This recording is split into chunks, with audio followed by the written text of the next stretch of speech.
کہ بنگلور میں ہماری قوم کی بہت ساری خصوصیات کی تعریف کی گئی، وہیں بیٹھ کر کے ہماری قوم کی بگاڑ اور برائیوں کا بھی تذکرہ کیا گیا۔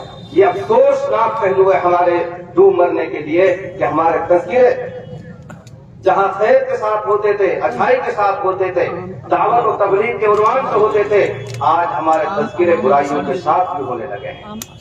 ہم نے بچپن میں کتاب پڑھی تھی عربی کی، اس میں قصہ ہے ٹٹیری اور کوے کا۔ ٹٹیری کو عربی میں کہتے ہیں قطار اور کوے کو کہتے ہیں غراب۔ تو غراب اور قطار ان دونوں کا ایک پانی کے گڑھے کے اوپر جھگڑا ہو گیا۔ کوہ کہتا تھا گڑھا میرا، ٹٹیری کہتی تھی گڑھا میرا۔ جب اختلاف ہوا تو ان کا مقدمہ دائر ہوا، جہاں جانوروں کے مقدمات دائر ہوتے تھے جس کورٹ میں، جہاں جج بیٹھتے تھے۔ کیس چلتا رہا، دونوں کے گواہ بڑے مضبوط تھے۔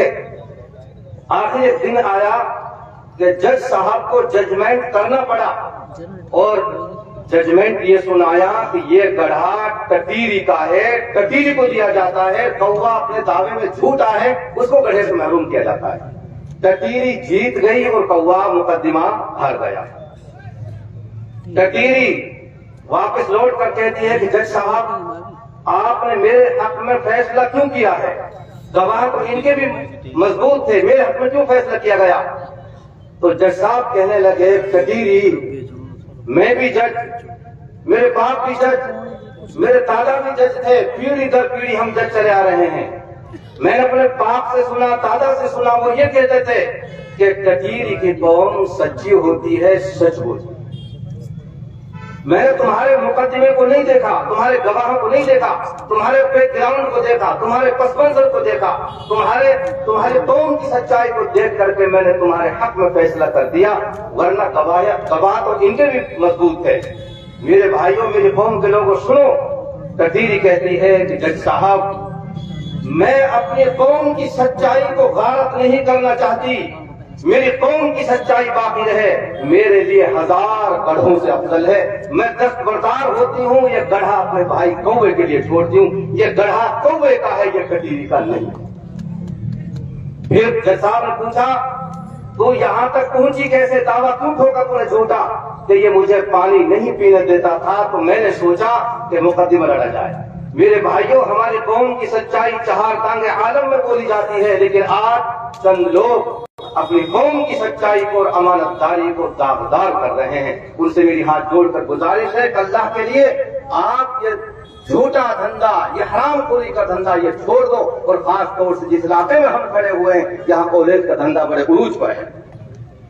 جو عروج پر ہے دھندا کالج کا، حرام کاری کا، آن لائن ٹھگی کا، ہم بھی بار بار بچتے ہیں پھنستے ہوئے، بار بار میسج آتے ہیں، کچھ پیسے ڈالتے ہیں، اسکرین شاٹ ڈالتے ہیں، ہمارے منہ میں بھی پانی آ جاتا ہے، کوئی مدرسے کا خیر خواہ ہے، پتہ چلتا ہے تحقیق کے بعد کی کوئی فراڈی آدمی ہے۔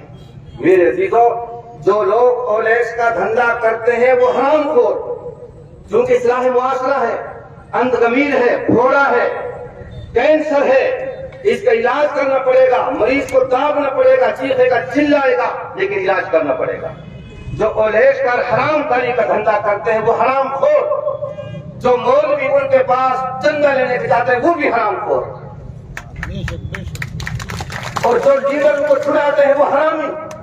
جب قوم کے اندر حرام خور پیدا ہو جائے، حرامی پیدا ہو جائے، تو وہ قوم کیسے ترقی کر سکتی؟ اس قوم کا نام اچھائی کے ساتھ کیسے لیا جا سکتا ہے؟ میں بے جا کے بات کہہ رہا ہوں آپ سے۔ اس لیے بھائیوں، ہماری قوم کی سچائی پوری دنیا میں بولی جاتی ہے، اللہ کے لیے اس کو آپ گنوائیں نہیں، اس کو باقی رکھیں۔ پنچایتیں بہت بری ہوتی رہیں گی، یہ بھی مہا پنچایت فیروزپور جھلکا میں، نیملی میں، جگہ جگہ پنچایتیں کی، 51 آدمیوں کی کمیٹی بنی، اور پھر ہر بلاک میں کمیٹی بنی، ہم نے چکر لگائے پوری میوات کے دلی تک اور بلند شہر تک، لیکن نتیجہ 0/0 نکلا، کوئی فائدہ نہیں ہوتا۔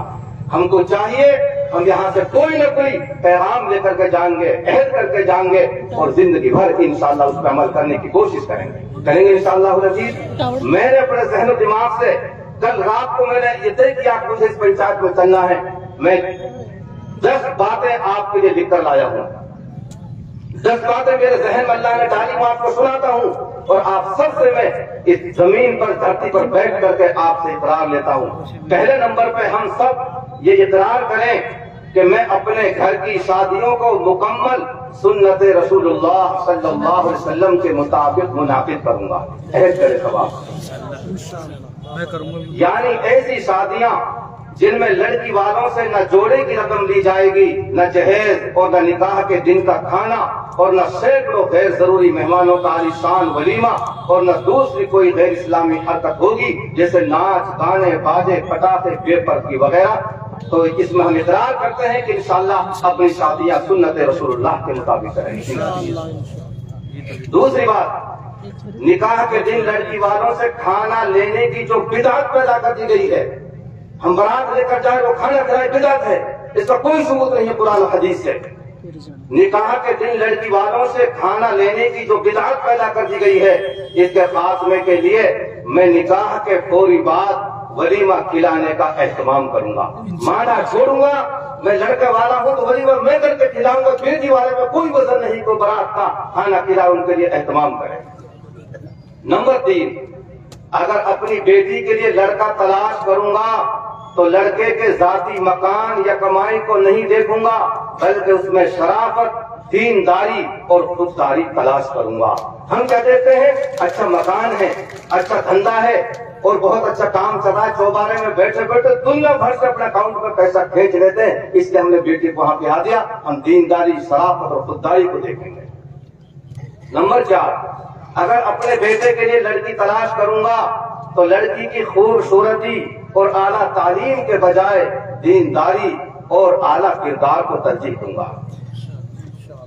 نمبر 5، اگر لڑکی یا لڑکے والے خوشی سے نکاح کے دن کھانا، جہیز اور دیگر غیر شرعی رسومات کے بغیر نکاح کرنے پر راضی نہ ہو تو میں ایسے رشتوں سے انکار کر دوں گا۔ اقرار کرو بھائی۔ نمبر 6، غیر شرعی شادیوں کا اگر دعوت نامہ آئے تو میں اعلانیہ طور پر یہ کہہ کر دعوت قبول کرنے سے معذرت کر دوں گا کہ یہ شادی ہمارے نبی صلی اللہ علیہ وسلم کے طریقے کے خلاف ہے، لہذا میں شرکت نہیں کر سکتا۔ لیکن جب موقع آتا ہے کھانا پینے کا، ہم پھسل جاتے ہیں۔ ایک آدمی تھے بہت بڑے مالدار، ہر وقت ڈر رہتا تھا چوری نہ ہو جائے، ڈاکو نہ آ جائیں، اس نے پہلوان رکھ لیا۔ ابھی پیچھے ہمارے ساتھی مولانا عثمان صاحب پہلوان بیٹھے ہیں، پہلوان رکھ لیا، تنخواہیں ہو گئی، ساری شرائط منظور ہو گئی۔ مالک کہنے لگے بھائی پہلوان صاحب آپ یہ بتاؤ کہ کوئی آپ کی کنڈیشن، کوئی ایپ؟ لکھنا جی کوئی کنڈیشن، کوئی ایپ نہیں، بلکہ ایک ایپ ہے میرے اندر کہ کبھی کبھی، اب لفظ تو میواتی زبان کا ہے لیکن چونکہ مجمع بہت مہذب لوگوں کا ہے، وہ لفظ نہیں کہوں گا، لیکن کبھی کبھی میں کچیا جاتا ہوں، اور مجھے کوئی ایپ نہیں ہے، کبھی کبھی میں کچیا جاتا ہوں۔ آخر کتنے دن میں اس کی کوئی نہیں، کبھی 2 4 5 6 سال میں کچیا جاتا ہوں، باقی اور کوئی ایپ نہیں ہے۔ مالک نے سوچا بھائی 2 4 سال 5 سال تو بہت دن میں ہوتی ہے۔ نتیجہ یہ ہوا کہ اس بچوں کھلایا پلایا، تنخواہ دی، سب کچھ۔ ایک دن آیا، چور ڈاکو آ گئے، ان کو جگایا، پہلوان پہلوان کھڑے ہو جاؤ، 5 سال ہو گئی، آج وقت آ گیا۔ کہنے لگے آج میرا دن کچیانے کا ہے۔ بن بھائی بات بھائی، تو جب یہ موقع آتا ہے کھانے پینے کے، آپ بھی ہم بھی سب ہم کچیا جاتے ہیں۔ اللہ اس کچیانے سے ہماری حفاظت فرمائے۔ تو ہم کچیائیں گے مضبوطی کے ساتھ، انشاءاللہ ہم ڈٹے رہیں گے۔